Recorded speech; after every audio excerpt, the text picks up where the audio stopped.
ಉತ್ತರ ಕೊರಿಯಾದ ಪಲ್ಲಂಗ ಸೇನೆ. ಅಪ್ರಾಪ್ತ ಬಾಲಕಿಯರ ನರಕದ ಬದುಕು. ಉತ್ತರ ಕೊರಿಯಾ ಇಡೀ ಪ್ರಪಂಚದಿಂದ ಸಂಪೂರ್ಣವಾಗಿ ಕಡಿತಗೊಂಡಿರುವ ಒಂದು ನಿಗೂಢ ರಾಷ್ಟ್ರ. ಹೊರ ಜಗತ್ತಿಗೆ ಗೊತ್ತಿಲ್ಲದ ಅನೇಕ ಕರಾಳ ಸತ್ಯಗಳು ಇಲ್ಲಿ ಹುದುಗಿವೆ. ಅವುಗಳಲ್ಲಿ ಒಂದು ಇಲ್ಲಿನ ಸರ್ವಾಧಿಕಾರಿಗಳ ಸೇವೆಗಾಗಿ ಮೀಸಲಾದ ಗಿಪ್ಪುಂಗ್ಜೋ ಅಥವಾ ಪ್ಲೆಜರ್ ಸ್ಕ್ವಾಡ್ ಎಂದು ಕರೆಯಲ್ಪಡುವ ಗುಂಪು. ಇದನ್ನು ಪಲ್ಲಂಗ ಸೇನೆ ಎಂದು ಕರೆದರೂ ತಪ್ಪಿಲ್ಲ ಅನ್ನಿಸುತ್ತೆ.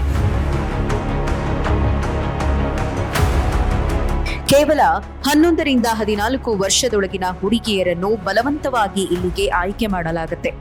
ಈ ಆಯ್ಕೆ ಪ್ರಕ್ರಿಯೆ ಎಷ್ಟು ಕ್ರೂರ ಮತ್ತು ಅವಮಾನಕರ ಎಂಬುದನ್ನ ಊಹಿಸಿಕೊಳ್ಳುವುದು ಕೂಡ ಕಷ್ಟ. ಇದು ಕೇವಲ ಆಯ್ಕೆಯಲ್ಲ, ಬದಲಿಗೆ ಹುಡುಗಿಯರ ಬದುಕನ್ನು ಶಾಶ್ವತವಾಗಿ ಕಸಿದುಕೊಳ್ಳುವ ಒಂದು ದರೋಡೆ.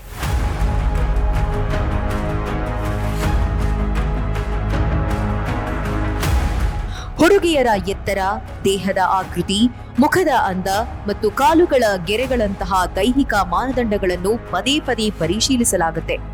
ಈ ಮಾನದಂಡಗಳು ಸರ್ಕಾರದಿಂದಲೇ ನಿಗದಿಪಡಿಸಲಾಗಿರುತ್ತೆ. ಅವರು ಸಣ್ಣ ವಯಸ್ಸಿನಲ್ಲೇ ನಿರಂತರ ವೈದ್ಯಕೀಯ ತಪಾಸಣೆಗಳಿಗೆ ಒಳಪಡಬೇಕಾಗುತ್ತೆ.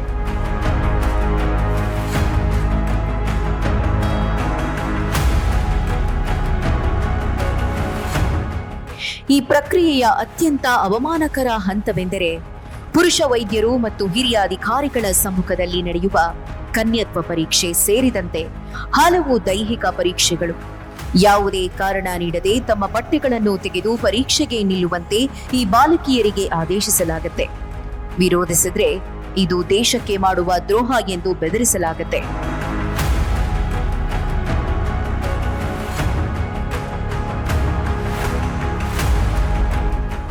ಒಮ್ಮೆ ಆಯ್ಕೆಯಾದರೆ ಅವರು ತಮ್ಮ ಕುಟುಂಬದಿಂದ ಸಂಪೂರ್ಣವಾಗಿ ದೂರ ಉಳಿಯುತ್ತಾರೆ. ಈ ಗುಂಪಿಗೆ ಸೇರಿದ ಹುಡುಗಿಯರು 10 ರಿಂದ 13 ವರ್ಷಗಳ ಕಾಲ ಮನೆಗೆ ಹಿಂದಿರುಗಲು ಸಾಧ್ಯವಿಲ್ಲ. ಈ ಅವಧಿಯಲ್ಲಿ ಅವರು ಕೇವಲ ಮನರಂಜನೆಯನ್ನ ಒದಗಿಸುವುದಿಲ್ಲ, ಬದಲಿಗೆ ಗುಲಾಮಗಿರಿಗೆ ಒಳಗಾಗ್ತಾರೆ.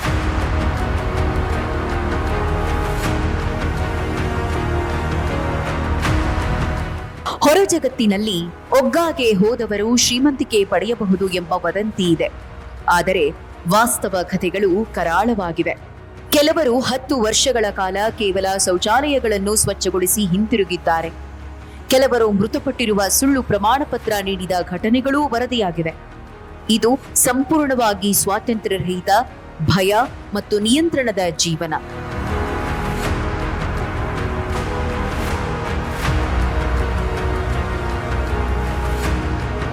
ಈ ಗುಂಪಿನ ಮಾಜಿ ಸದಸ್ಯೆಯೊಬ್ಬರು ನೀಡಿದ ಸಾಕ್ಷ್ಯ ಹೊರಜಗತ್ತಿಗೆ ಒಂದು ಕಣ್ಣು ತೆರೆಸಿದೆ. ಇವರು ತಮ್ಮ ನೌಕರಿ ಸಮಯದಲ್ಲಿ ಪಲಾಯನ ಮಾಡುವ ಕಠಿಣ ನಿರ್ಧಾರ ತೆಗೆದುಕೊಂಡ್ರು. ಅವರ ಉದ್ದೇಶ ಒಂದೇ, ಸ್ವತಂತ್ರವಾಗಿ ಬದುಕಬೇಕು.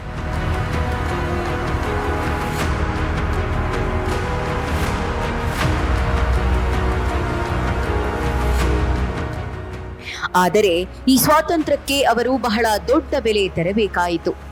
ಅವರು ಪಲಾಯನ ಮಾಡಲು ಪ್ರಯತ್ನಿಸಿದ ಕಾರಣ ಅವರ ಇಡೀ ಕುಟುಂಬವನ್ನು ಪೋಂಗ್ಯಾಂಗ್ನಿಂದ ಗಡಿಪಾರು ಮಾಡಲಾಯಿತು. ಈ ಆಘಾತವನ್ನು ಸಹಿಸಲಾಗದೆ ಅವರ ತಂದೆಯವರು ಹೃದಯಾಘಾತದಿಂದ ನಿಧನರಾದರು.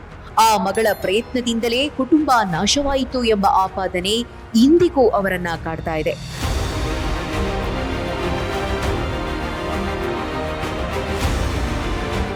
ಈ ಬಾಲಕಿಯರ ಕಥೆ ಸ್ವಾತಂತ್ರ್ಯಕ್ಕಾಗಿ ಹೋರಾಡಿ ಎಲ್ಲವನ್ನೂ ಕಳೆದುಕೊಂಡ ಒಂದು ಜೀವಂತ ಉದಾಹರಣೆ.